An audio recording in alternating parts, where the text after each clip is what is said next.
They will never emerge from the German embrace. The destruction of Poland, September 1939. In context, focus, invasion of Poland. Before, 1918. Republic of Poland is established with the Polish corridor providing access to the Baltic Sea, separating East Prussia from Germany. March 31st, 1939, Britain pledges its full support for Polish independence. August 23rd, 1939, Nazi-Soviet Ribbentrop-Molotov Pact is concluded in Moscow. After, fall 1939, Nazis and Soviets partition Poland and systematically abuse, exploit, deport, and murder Poles, killing more than 5 million. April through May 1943, Jews rise up against Nazi oppression in the Warsaw Ghetto. August and October 1944, the Warsaw Uprising takes place. 1945, Communist puppet regime established in a reconstituted Polish state. Just after midnight on August 26, 1939, World War II almost started early, by mistake.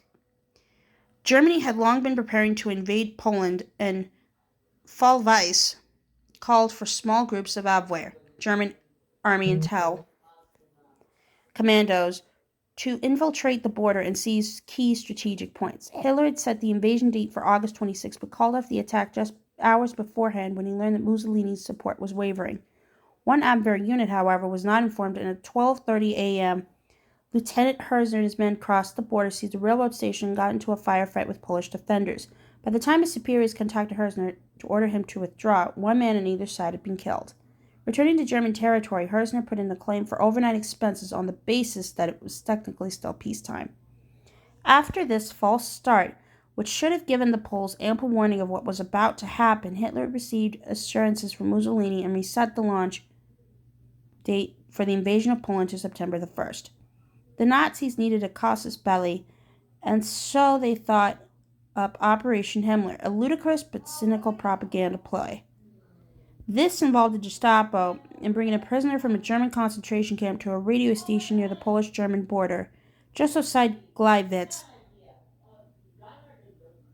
the night before the invasion was scheduled to begin. The prisoner was dressed in a Polish army uniform and shot, with the Nazis promptly claiming that they had thwarted a Polish attack, and would thus be justified in invading Poland in self-defense. The unnamed man was thus arguably the first official casualty of World War II.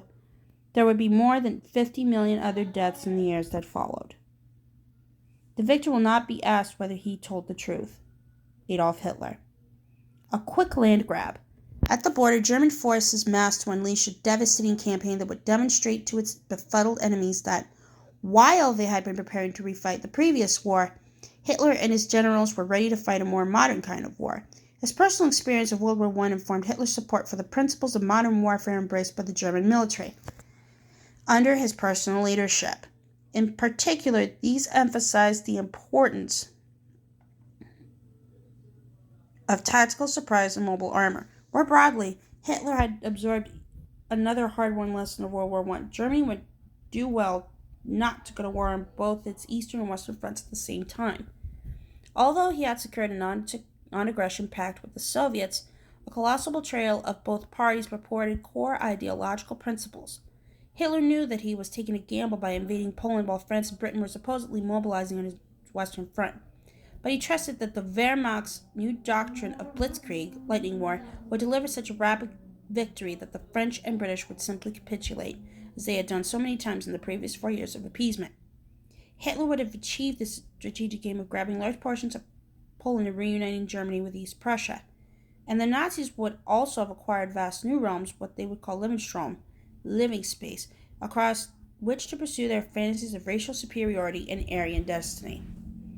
The Germans had amassed to 60 divisions in total, including 5 panzer divisions with 1,500 tanks, in addition to other motorized divisions, along with 3,600 aircraft and much of the Kriegsmarine, German Navy. Their invasion strategy was supposedly modeled on the tactics of Hannibal at the ancient Battle of Cannae, with a relatively weak center and strong wings that would fight hard and move fast, punching through Polish lines of defense, cutting Polish lines of support, and encircling a great mass of defenders.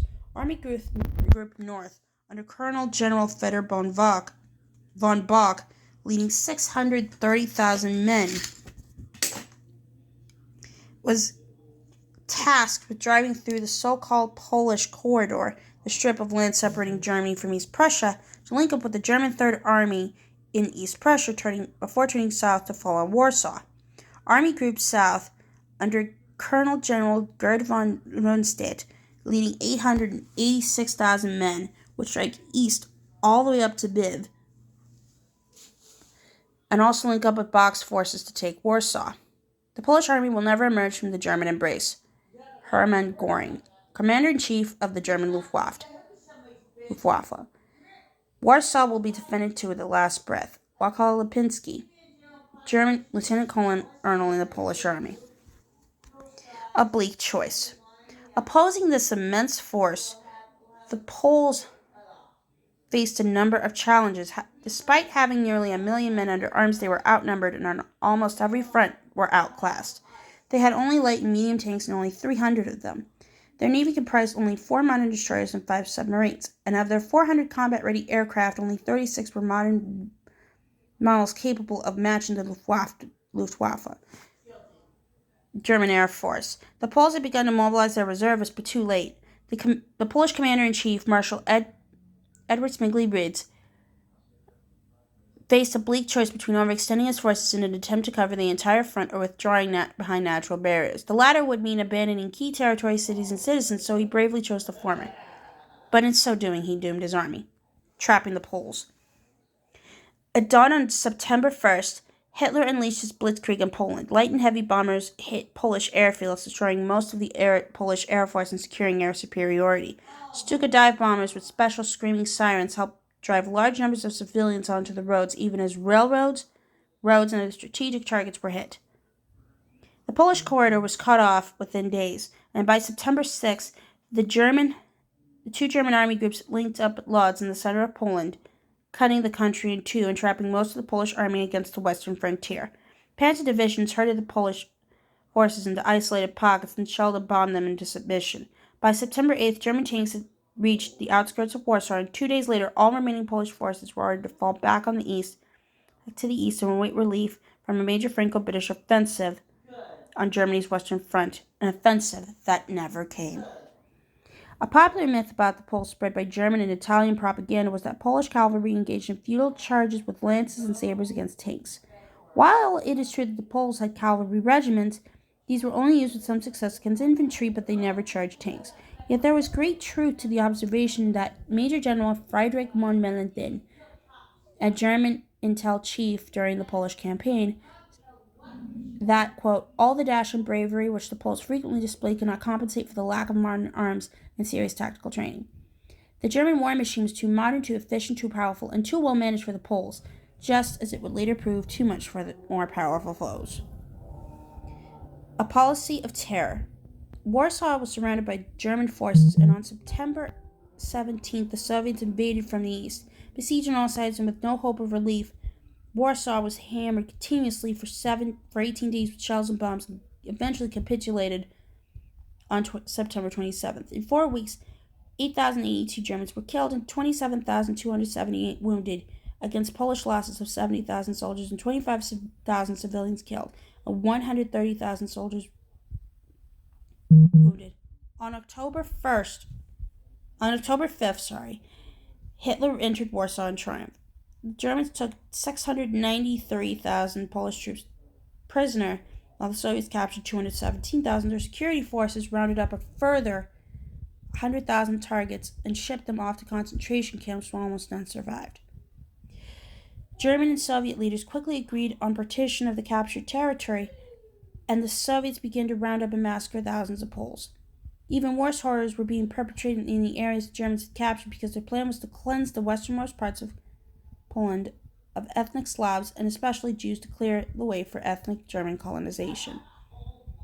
The eastern part of their captured territory was used as a labor colony and repository for deported populations. The Germans, led by SS Totenkopf, Death's Head Regiment, instituted a policy of Schrecklichkeit, frightfulness, that would eventually help achieve the annihilation of more than 17% of the Polish population. Jews across the territory were herded into ghettos, the largest of which would be in Warsaw.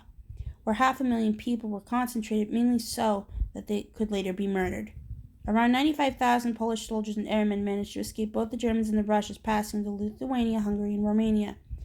Many of the escaped soldiers eventually made their way west and joined the Free Polish forces in exile under General Ladislaw Sikorski, who set up a government in exile initially in Algiers and France. The Katyn Massacre. Some 15,000 officers among the Polish prisoners of war taken by the Red Army were separated from their men and sent to special camps run by the Soviet secret police, the NKVD. In